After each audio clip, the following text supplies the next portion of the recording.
মহান আল্লাহ রাব্বুল আলামিন পবিত্র কোরআনুল কারীম নাযিল করে আমাদেরকে জানিয়ে দিলেন, জীবনের প্রত্যেকটি ক্ষেত্রে তোমাদের জন্য মুহাম্মদুর রাসূলুল্লাহ সাল্লাল্লাহু আলাইহি ওয়াসাল্লাম হলেন উত্তম আদর্শ। তোমরা কিভাবে পারিবারিক জীবন যাপন করবে সেজন্য মুহাম্মদুর রাসূলুল্লাহ উত্তম আদর্শ। কিভাবে বাজার ঘাট করবে সেজন্য আল্লাহর নবী উত্তম আদর্শ।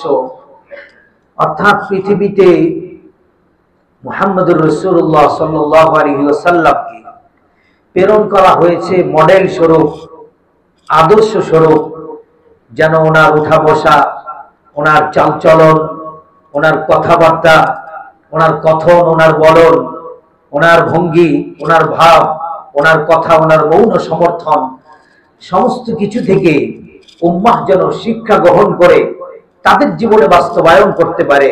সেজন্য আল্লাহ বললেন, লাকাদ কানা লাকুম ফি রাসূলিল্লাহ, তোমাদের জন্য আমার রাসূলের মধ্যে রয়েছে উত্তম আদর্শ, তোমরা ওনাকে আদর্শ হিসেবে গ্রহণ করো।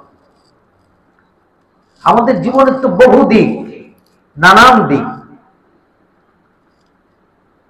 অনেক দিক আমাদের জীবনের মধ্যে ঘনিষ্ঠ।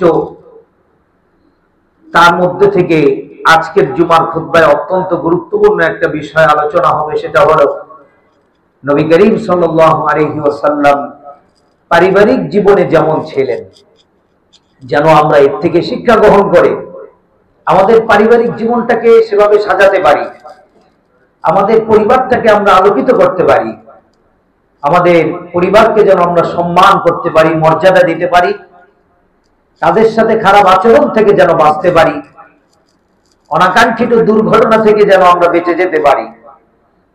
এই জন্য নবী করিম সাল্লাল্লাহু আলাইহি ওয়াসাল্লাম পারিবারিক জীবনে যেমন সহজ সরল ছিলেন, সেই বিষয়টা আজকের জুমার খুতবায় আলোচনা হবে ইনশাআল্লাহ তাআলা। আম্মা জান আয়েশা রাদিয়াল্লাহু তাআলা আনহা বলেন, কানা ইয়াকুনু ফি মিহনাতি আহলিহি, তিনি শুধু ঘরের কর্তা ছিলেন না, যে আমি ঘরের কর্তা, ঘরের অধিপতি, কাজে আমার একটা অন্যরকম ঘরের মধ্যে মর্যাদা আছে, আত্মসম্মান আছে, গায়রত আছে, কাজে আমি কোনো কাজ ঘরে করতে পারবো না, কারণ আমি তো ঘরের কর্তা। কিন্তু আল্লাহর নবীর আদর্শ হলো কানা ইয়াকুনু ফি মিহনাতি আহলিহি, তিনি তার ঘরের মধ্যে প্রবেশ করার পর স্ত্রী, পরিবার পরিজন, ওনাদের কাজে তিনি শরীক হতেন। দুজাহানের বাদশা, তিনি ঘরের কাজ করছেন। আম্মা জান আয়েশা বলেন, ইয়াকুনু ফি মিহনাতি আহলিহি, তিনি শুধু ঘরের অধিকর্তা হিসেবে এক জায়গায় বসে থাকতেন না, তিনি পরিবারের কাজে সহযোগিতা করতেন। কানা ইউসনিউহু, মাঝে মাঝে তিনি ঘরটাকে ঝেড়ে দিতেন, মাঝে মাঝে আবার তিনি দেখা যেত পরিবারের কাজে সহযোগিতা করতে গিয়ে থালা বাসনও তিনি হাতে নিয়েছেন। কখনো কখনো তিনি পরিবারের কাজে সহযোগিতা করতে গিয়ে ইউখাইয়াতু সিয়াবাহু, পরিবারের কাপড় চোপড় গুলো সেলাই কাজে তিনি সহযোগিতা করেছেন। ওয়াইসনিউনা আলাহু, কখনো কখনো পরিবারের কাজে সহযোগিতা করতে গিয়ে তিনি জুতাগুলো পর্যন্ত সেলাই করে দিয়েছেন। দুজাহানের বাদশা সাল্লাল্লাহু আলাইহি ওয়াসাল্লাম। আর আমি আর আপনি কি হয়ে গেলাম? আমাদের পরিবার আমাদের কাছ থেকে কোনো সহযোগিতা পায় না। অথচ আল্লাহর নবীর বিবি বলেন, আম্মা জান আয়েশা রাদিয়াল্লাহু আনহা, তিনি এত বড় একজন নবী, শ্রেষ্ঠ একজন নবী, যার কথা সাথে সাথে আল্লাহ তাআলা জবাব দেন, এমন একজন ব্যক্তি ঘরে এসে আমাদেরকে সহযোগিতা করেন। উনি ছিলেন ওনার পারিবারিক জীবনে আদর্শ। আম্মা জান আয়েশা আরো বলেন, কানা রাসূলুল্লাহ সাল্লাল্লাহু আলাইহি ওয়াসাল্লাম ইযা খালা ফি বাইতিহি, আল্লাহর নবী যখন ঘরের মধ্যে প্রবেশ করতেন তখন আলিয়ানুন নাস ওয়া আকরামুন নাস দুহাকান, তিনি তার বিবিদের সাথে হয়ে যেতেন সবচেয়ে কোমল, তিনি তার বিবিদের সাথে হয়ে যেতেন সবচেয়ে হাসি খুশি মুখর একটি পরিবেশ। বাহিরে তিনি যেমন তেমন, বাহিরে উনি নবী, ওনার ভাব মর্যাদা মূর্তি অন্যরকম, কিন্তু আম্মাজান আয়েশা বলেন তিনি যখন ঘরে প্রবেশ করতেন ক্রেডিট নিয়ে ওভাবে আচরণ দেখিয়ে গাম্ভীর্য মুখ নিয়ে তিনি পরিবারের মাঝে বসে থাকতেন না, বরঞ্চ তিনি যখন পরিবারের মধ্যে প্রবেশ করতেন আকরামুন নাস দুহাকান, মানুষদের মধ্যে সবচেয়ে নরম, সবচেয়ে সম্মানী, সবচেয়ে হাসি খুশি মুখর অবস্থায় ওনার স্ত্রীর সাথে ওনাকে পাওয়া যেত দুই জাহানের নবী সাল্লাল্লাহু আলাইহি ওয়াসাল্লাম। ওনার ব্যবহার এতটাই কোমল ছিল ওনার পরিবারের সাথে। মাঝে মাঝে নবী করিম সাল্লাল্লাহু আলাইহি ওয়াসাল্লাম একথা বলতেন, ইন্না কাসীরাম মিনান নাস ইয়াজহারুনা লুতফা মা'আন নাস, মানুষদের কি হলো, তারা বাহিরে মানুষের সাথে ভালো আচরণ করে, বাহিরে মানুষের সাথে উত্তম ব্যবহার করে, বাহিরে মানুষের সাথে হাসি খুশি থাকে, ফাইদা নাহারু, ঘরে যখন প্রবেশ করে নাসিয়াল লুতফা, দয়া ভুলে যায়, ওয়াসিয়াদ দিহকা, সুন্দর হাসি খুশি বলে কথা বলার যে একটা আচরণ এটা সে ভুলে যায়, ওয়া আহলি বাইতিহি, পরিবারের সাথে রুক্ষ আচরণ করে, মানুষের কি হলো, সে হলো সবচেয়ে নিকৃষ্ট মানুষ। এই জন্য আল্লাহর নবী পরিবারের সাথে যেমন ছিলেন, তিনি পরিবারে প্রবেশ করার পর অত্যন্ত হাসি খুশি থাকতেন এবং অত্যন্ত কোমল হৃদয় নরম ভাষায় তার পরিবারের সাথে তিনি কথাবার্তা বলতেন। আম্মাজান আয়েশা রাদিয়াল্লাহু তাআলা আরেক হাদিসের মধ্যে বর্ণনা করেন তিনি আমাদেরকে কেমন ভালোবাসতেন। কানা ইয়াত্তাকিউ ফি হাজরি ওয়া আনা হাইজুন সুম্মা ইয়াকরাউল কুরআন, মাঝে মাঝে আমার যে অসুস্থতা আসতো, অসুস্থতার সময় অনেক স্বামী স্ত্রীদেরকে দূরে ঠেলে দেয়, যাও অন্য রুমে চলে যাও, যাও একসাথে থেকো না। আবার অনেক গ্রাম দেশে এরকম প্রচলন আছে, অনেক শাশুড়িরা এরকম নিয়ম করে যে তোমার যেহেতু অসুস্থতা, এখন তুমি পাক করলে ওই পাকের মধ্যেও একটা দুর্ভাব চলে আসবে, অমঙ্গল চলে আসবে, বিদায় তুমি পাকশাক করতে যেও না, তুমি আলাদা থাকো, কেননা তোমার মধ্যে অসুস্থতা আসছে, তুমি যে জিনিসে হাত দিবে ওই জিনিসই হলো অমঙ্গল, তুমি দূরে থাকো। এটা হলো জাহিলিয়ত। জাহিলি জামানায় মহিলাদেরকে অসুস্থতার সময় ওই গরুর ঘরে পাঠিয়ে দেওয়া হইতো, গোয়া ঘরে পাঠিয়ে দেওয়া হইতো, ঘরের বাইরে পাঠিয়ে দেওয়া হতো, সুস্থ হওয়ার আগ পর্যন্ত ঘরে আসা নিষেধ। এরকম অমানবিক অত্যাচার ছিল মহিলাদের উপরে। আম্মাজান আয়েশা বলেন ইসলাম নাজিল হওয়ার পর আল্লাহর নবী আমাদেরকে এতটাই মর্যাদা দান করলেন, নারীদেরকে আল্লাহর নবী এতটাই মর্যাদা রূপ উচ্চ শিরে তিনি অধিষ্ঠিত করলেন।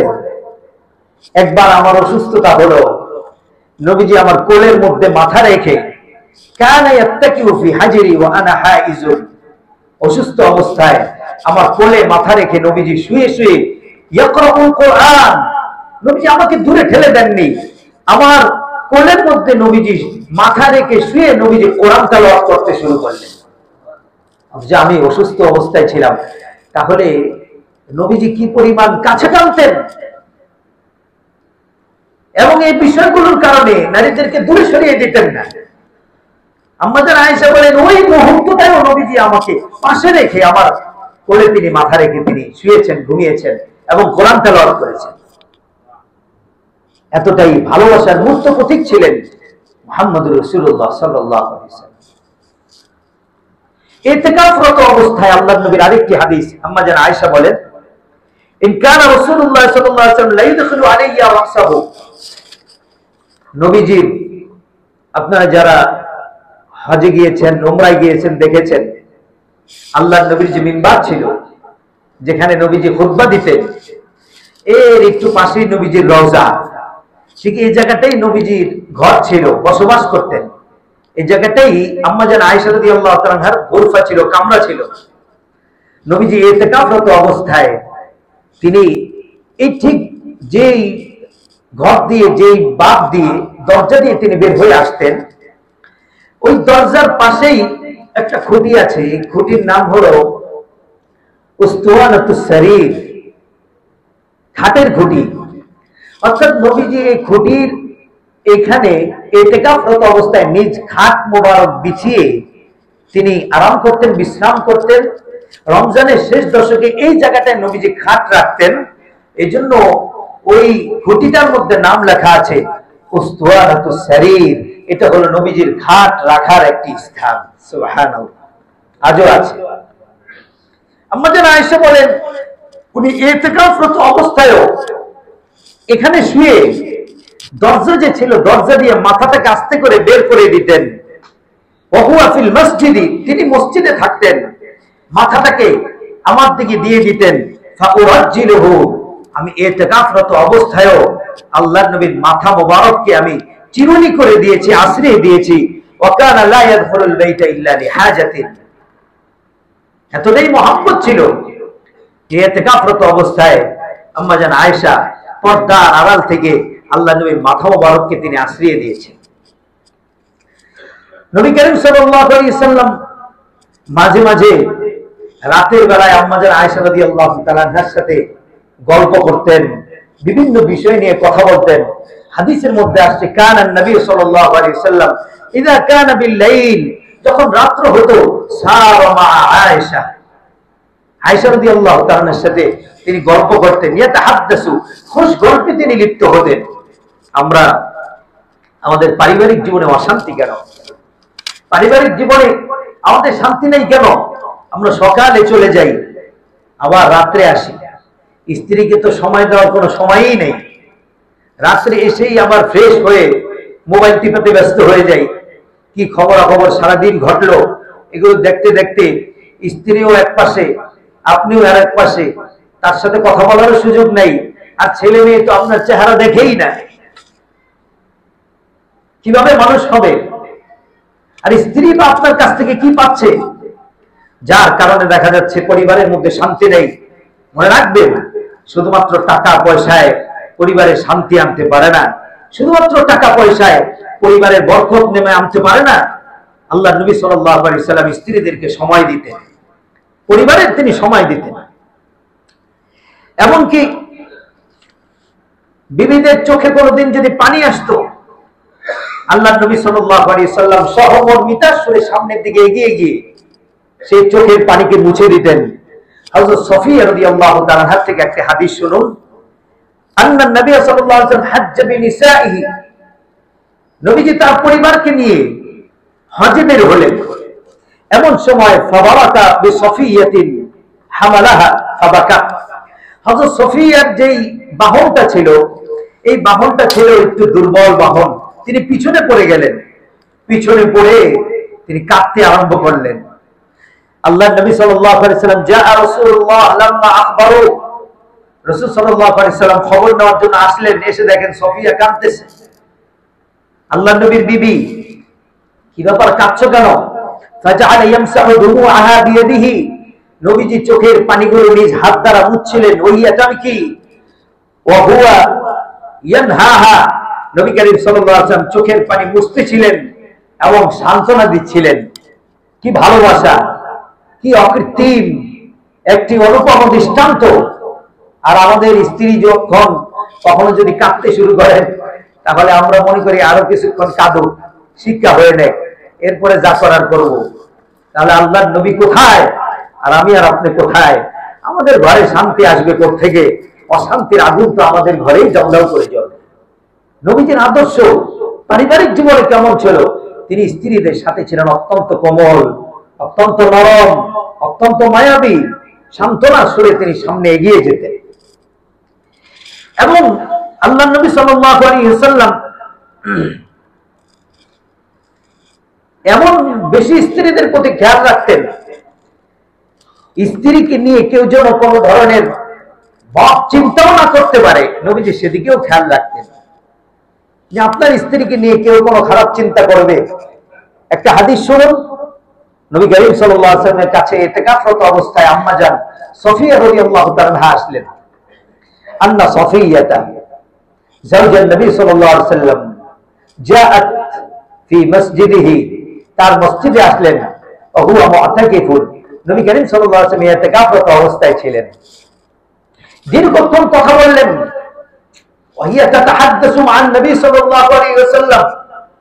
দীর্ঘক্ষণ কথা বলার পর আম্মা জান সফিয়া রাদিয়াল্লাহু তাআলাকে আল্লাহ নবী এগিয়ে দিচ্ছেন।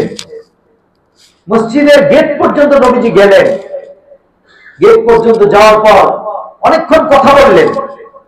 যখন বিদায় দিবেন এমন অবস্থায় নবীজির দুইজন সাহাবী তাকিয়ে দেখলেন যে নবীজি একজন মহিলার সাথে কথা বলছেন। নবী করিম সাল্লাল্লাহু আলাইহি ওয়াসাল্লাম সন্দেহের ঊর্ধ্বে উঠে ওনার বিবিকে নিয়ে কেউ যেন কোনো ধরনের সন্দেহ না করতে পারে, এজন্য দুইজন সাহাবীকে ডাক দিলেন। ফাকাল লাহুম নবী আলাইহিস সালাম, এই সাহাবীরা এদিকে আসো, আলা রিসলিকুমা ইন্নামা হিয়া সফিয়াতু বিনতু হুয়াই, তোমরা অন্য কিছু ধারণা করো না, আমি যে মহিলার সাথে কথা বলছি তিনি আমার বিবি সফিয়া বিনতু হুয়াই রাদিয়াল্লাহু তাআলা আনহা। সন্দেহকে তিনি ভেঙে দিলেন। দুজন সাহাবী বলতে লাগলেন, ফাকাল সুবহানাল্লাহ ইয়া রাসূলুল্লাহ, ইয়া রাসূলুল্লাহ সুবহানাল্লাহ কাবুর আলাইহিমা, আপনি আমাদের ব্যাপারে সন্দেহটা কিভাবে করলেন যে আমরা আপনার ব্যাপারে সন্দেহ করব যে নবীজি একজন অন্য মহিলার সাথে কথা বলছেন? নবী সাল্লাল্লাহু আলাইহি ওয়াসাল্লাম কি বললেন? ফাকাল নবী সাল্লাল্লাহু আলাইহি ওয়াসাল্লাম, আল্লাহর নবীজি বললেন, সাহাবী শোনো, ইন্নাশ শাইতানা ইয়াবলুগু মিনাল ইনসানি মাবলাগাদ দাম, নিশ্চয়ই শয়তান মানুষের রগ ও রেশায় চলাফেরা করে, নিশ্চয়ই মানুষের রগের ভিতর দিয়ে শয়তান চলে। ইন্নী খাশিতু আইয়াকযিমা ফি কুলুবিকুমা শাইআন, আমি ভয় পাচ্ছি নিশ্চয়ই শয়তানও যদি তোমাদের রগ ও রেশায় চলে তোমাদের মনের মধ্যে এমন একটা খারাপ চিন্তা উদ্ভাবন করে দেয় যার কারণে তোমরা হয়তো আমার উপর অপবাদ দিয়ে দিতে পারো। এজন্য বলে দিলাম, শোনো, এটা আমার স্ত্রী। সুবহানাল্লাহ, নবীজির কি আদর্শ! স্ত্রীকে নিয়ে সন্দেহ করবে সেই জায়গাটাও তিনি খালি রাখেননি। উনি সবার জন্য আদর্শ দুজাহানের বাদশাহ মুহাম্মদুর রাসূলুল্লাহ সাল্লাল্লাহু আলাইহি ওয়াসাল্লাম। মুহতারাম উপস্থিতি, স্ত্রী শুধুমাত্র ঘরের কাজের লোক নয়। আল্লাহর নবী তাদের স্ত্রীকে এতটাই গুরুত্ব দিতেন যে স্ত্রীর সাথে মাঝে মাঝে গুরুত্বপূর্ণ বিষয়ে পরামর্শ করতেন, এবং এটা ঘরের অশান্তি দূর হওয়ার অন্যতম একটি বড় মাধ্যম হলো আপনি ঘরের বড় বড় বিষয়গুলো আপনার স্ত্রীর সাথে পরামর্শ করুন, স্ত্রীকে মূল্যায়ন করুন। যে কোনো বিষয় করতে গেলে স্ত্রীর সাথে আগে মাশওয়ারা করুন, তাহলে ঘরে কোনো ধরনের সন্দেহের অবকাশ থাকবে না। স্ত্রী আপনাকে মূল্যায়ন করবে এবং ভাববে যে তিনি আমাকে মূল্যায়ন করেন, এবং এটাই উচিত। মুহাম্মদুর রাসূলুল্লাহ জীবনে এরকম পাওয়া যায়, তিনি যে কোনো কাজে ওনার স্ত্রীদের ডাকতেন, পরামর্শ করতেন। হাদিস শুনুন, হযরত উম্মে সালামা রাদিয়াল্লাহু তাআলা আনহা বীর শ্রেষ্ঠ একজন হাদিস বিশারদ এবং আল্লাহর নবীর স্ত্রী।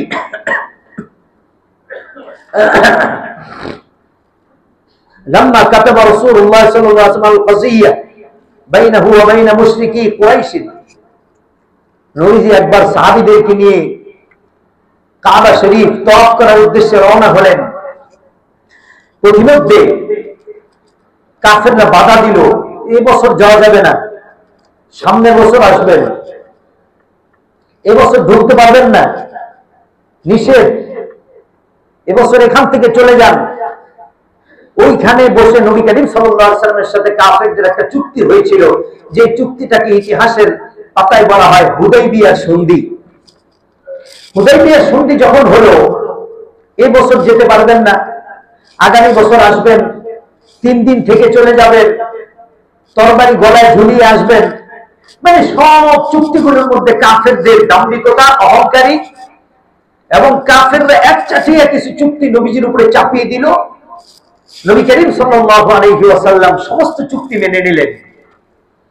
সব চুক্তি মেনে নিয়ে সাহাবাদেরকে বললেন, সাহাবারা, যেহেতু আমরা বাধাপ্রাপ্ত হয়েছি, আমাদের আর সামনে কাবা শরীফ তওয়াফ করার জন্য যাওয়া যাবে না, কাজেই আমরা যেহেতু এখানে বাধাপ্রাপ্ত হয়েছি, আসো আমরা আমাদের সকলের সাথে যে কোরবানিগুলা নিয়ে আসছি, কোরবানি উট নহর করার জন্য, যেহেতু আমরা যেতে পারছি না, বাধাপ্রাপ্ত হয়েছি, এখানেই তোমরা তোমাদের কোরবানিগুলোকে জবাই করে দাও। যার কাছে উট আছে নহর করো, যার সাথে ধূপ আছে জবাই করে দাও এবং মাথা মুন্ডন করে ফেলো, আমরা এবছর চলো এখান থেকে চলে যাই। সাহাবায়ে কেরাম মানতে পারছেন না, ইয়া রাসূলুল্লাহ এটা হতে পারে না, আমরা যুদ্ধ করবো তাদের সাথে। আমাদের কি দলবল শক্তি কম আছে নাকি? আমাদের ঈমান কম আছে নাকি? আমাদের সাথে তরবারি আছে, সুতরাং কাফেরদের একচাটিয়া চুক্তি আমরা কেন মেনে নিব? আমরা জিহাদ করে হলেও আমরা কাবা শরীফ তওয়াফ করবই। ইয়া রাসূলুল্লাহ এটা হতে পারে না কখনোই, আমরা নত স্বীকার করব না। নবীজি একবার বললেন, সবাই কোরবানি করো, মাথা হলক করো। সবাই নিচের দিকে মাথা দিয়ে বসে আছেন, কেউ রাজি না।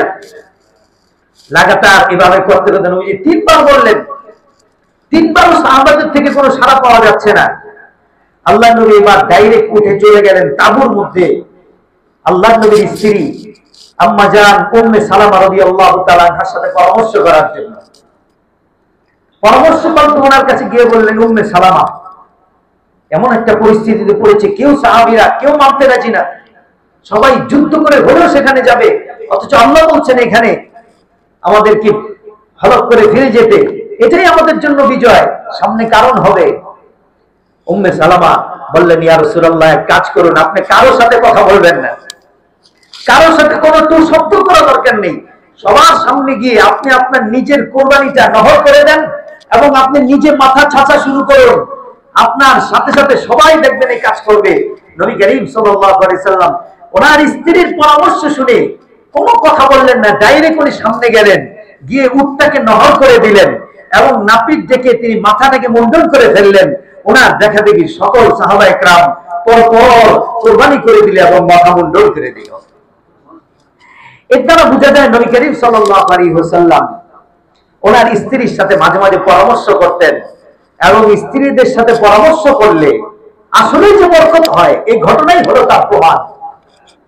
আপনি যদি কথা মনে করেন কামাই করি আমি, টাকা অর্জন করি আমি, আর আমার স্ত্রী তো আমারটা খায়, কাজে তার সাথে আমার কিসের পরামর্শ? তাহলে ঘরের মধ্যে এমন আগুন লাগবে যে আগুন নিবানোর জন্য কোন ফায়ার সার্ভিস খবর দিল সে আগুন নিবানো সম্ভব না। কাজে নবীজির শিক্ষা হলো গুরুত্বপূর্ণ বিষয়গুলোতে আপনি আপনার স্ত্রীকে প্রাধান্য দিন, গুরুত্বপূর্ণ বিষয়গুলোতে আপনি আপনার স্ত্রীর সাথে পরামর্শ করুন, যেমনটা আল্লাহর নবী করেছেন উম্মে সালামা রাদিয়াল্লাহু তাআলা আনহা। মুহতারাম উপস্থিতি, এ ছিল আল্লাহর নবীর স্ত্রীদের সাথে ব্যবহার। পরক্ষণে নবীজি আমাদেরকে ওনার স্ত্রী জগৎবাসীর জন্য ঘোষণা করলেন যে আমি আল্লাহর নবীর পক্ষ থেকে স্ত্রীর কিছু অধিকার তোমরা শুনে নাও, যে অধিকারগুলো তোমাদেরকে তোমাদের স্ত্রীর প্রতি দিতেই হবে তোমাদের। এক নম্বর, নবী করিম সাল্লাল্লাহু আলাইহি ওয়াসাল্লাম ঘোষণা করলেন হুসনু ইশরাতিন ওয়া মুআমালাতি যাওজাতি, স্ত্রীর সাথে সৎভাবে তোমরা বসবাস করবে, এটা আমি আল্লাহর নবীর নির্দেশ। সৎ আচরণের সাথে যেন তোমাদের বসবাস হয়, অসৎ আচরণের সাথে যেন বসবাস হয় না। তুমি লাখ টাকা ইনকাম করো এবং স্ত্রী স্বামীর টাকায় চলে, তাই বলে তার সাথে যেমন তেমন ব্যবহার। আল্লাহ নবী বলেন আমার পক্ষ থেকে ঘোষণা হলো না, আল্লাহ তাআলা বলেন ওয়াশিরুহুন্না বিল মা'রুফ, যতদিন তোমার পাশে স্ত্রী থাকবে সৎ আচরণের সাথে তোমার বসবাস হবে, এটা কোরআনের হুকুম। আল্লাহ নবী সাল্লাল্লাহু আলাইহি ওয়াসাল্লাম আরো বললেন খায়রুকুম খায়রুকুম লিআহলিহি, তোমাদের মধ্যে সর্বোত্তম সে যার স্ত্রীর কাছে ভালো, যে ব্যক্তি তার স্ত্রীর কাছে ভালো। মানুষের কাছে অনেক ভালো, বাপ্পা দেয় মানুষ, অনেক ফুলের মতো চরিত্র, কিন্তু সে বউ পিটায়। আল্লাহ নেই বললেন মানুষের চোখে ভালো হইতে পারে, কিন্তু আল্লাহর দরবারে সে অত্যন্ত ছোট একজন নিম্নমানের মানুষ, সে অত্যন্ত নিকৃষ্ট একজন মানুষ। খায়রুকুম খায়রুকুম লিআহলি, তোমাদের মধ্যে সর্বোত্তম ব্যক্তি ওই ব্যক্তি যে তার পরিবারের কাছে ভালো। আর আল্লাহ নবী বলেন আনা খায়রুকুম লিআহলি, আমি আমার পরিবারের কাছে সবচাইতে ভালো, এটা আমার স্ত্রীদের কাছ থেকে আমার সার্টিফিকেট আছে। কাজেই নবীজি কে ভালো কে মন্দ এর মানদণ্ড দিয়ে দিলেন স্ত্রী। সাবধান, আচরণ ভালো করো, এর নবীজির এক নাম্বার আদেশ অধিকারের ব্যাপারে। দুই নাম্বার, স্ত্রীদের অধিকার হলো আইয়ুআল্লিমাহা উমুর দীনহা ওয়া ইউহাসসাহা আলা তাআতি, স্ত্রীকে দিন শিক্ষা দেওয়া এটা স্বামীর দায়িত্ব। নবীজি বলেন এটা স্ত্রীর অধিকার।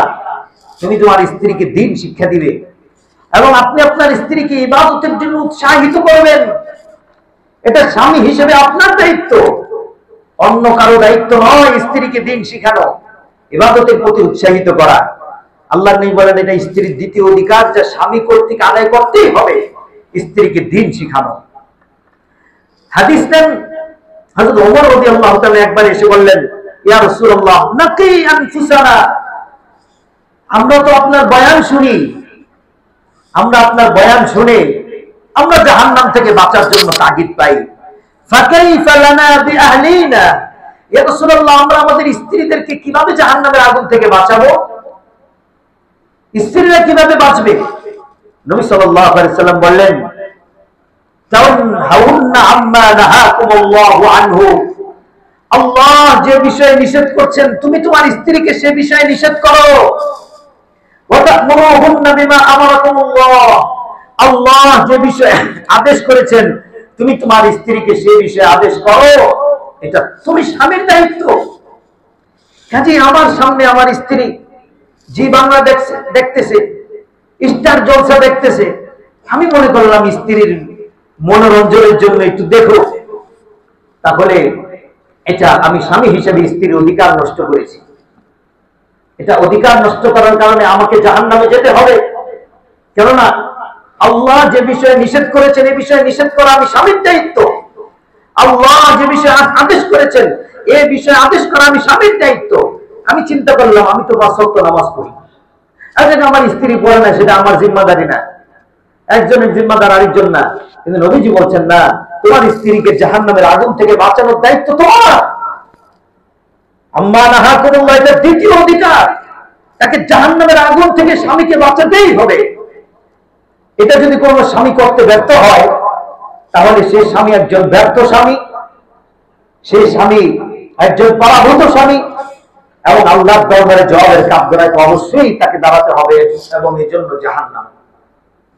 তৃতীয় নম্বর অধিকার হলো আইয়াদিলা বাইনাহা ওয়া বাইনা বরাতিহা, আল্লাহ নবী বলেন একাধিক স্ত্রী থাকলে সাবধান, তোমরা একাধিক স্ত্রীর ক্ষেত্রে যদি সমতা বন্টন করতে না পারো তাহলে কিয়ামতের দিন তোমাদের জন্য কঠিন দুর্ভোগ রয়েছে। মান কানা লাহু ইমরাআতান, কোন সমস্যা নেই, যার জরুরত আছে সে একাধিক বিবাহ করবে, যার একাধিক স্ত্রী রাখার সামর্থ্য আছে সে রাখবে, কারণ শরীয়তের বৈধ একটা বিধান। কিন্তু সাবধান, মান কানা লাহু ইমরাআতান, একাধিক স্ত্রী আছে, ইয়ামিলু লিইহদাহুমা আলা উখরা, একজনের প্রতি মন ভালোবাসা বেশি ঝুঁকে গেছে, একজনের সাথে সারা দিন সারা জীবন থাকে, আরেকজনকে শুধু টাকা দিয়ে চালায়। সাবধান, জা ইয়াউমাল কিয়ামাতি আহাদুন শিক্কাইহি মাইনুন, কিয়ামতের ময়দানে এমন ভাবে উপস্থিত হবে, এক পাশ তার থাকবে বিকলাঙ্গ, আরেক পাশ থাকবে তার সবল, এক পাশ প্যারালাইজড। কি ব্যাপার, তার এই অবস্থা কেন? সে একদিকে ঝুঁকেছিল, সমতা বন্টন করেনি। এজন্য শরীয়তের বৈধ কাজ করতে যেমন বাধা নেই, ঠিক এই বৈধ কাজ করার পরে তার সমতা বন্টন করাও নবী বলেন এটা তৃতীয় নম্বর সবচেয়ে বড় অধিকার। চতুর্থ নম্বর অধিকার নবীজি বলেন আইয়াউদ্দা তারফা আন বাদি আখতাইহা, কোন কোন সময় শরীয়ত গর্হিত না, কোন কোন সময় শরীয়ত বিরোধী না এমন ভুল যদি স্ত্রীর থেকে প্রকাশ পায় তাহলে তোমরা মাঝে মাঝে এড়িয়ে যেও, দেখেও না দেখার ভান করবে।